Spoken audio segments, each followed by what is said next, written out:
Hi everybody, I hope all of you are safe and healthy. So I'm going to share with you a do-it-yourself disinfecting body spray. I'm going to make this for my daughter Lorraine, who's reporting back to the office after 3 months of working from home. I got this recipe from our community, shared by one of the members who also happens to be a doctor. And what's good about this recipe is this is chemical free because we will be using pure essential oils. So we are assured that it doesn't have harmful chemicals. So let's get started.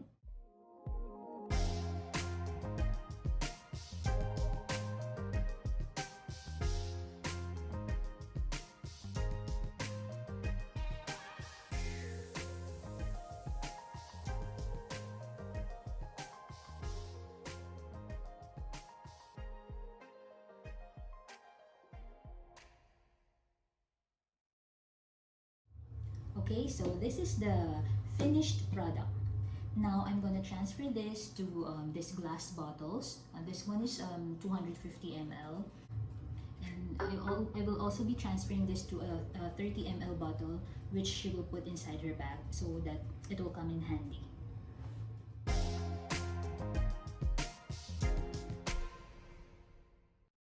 Okay, so I'm done transferring the solution, and then I'm gonna try it out. Ooh, smells good. If you want to know more about essential oils, just send me a message.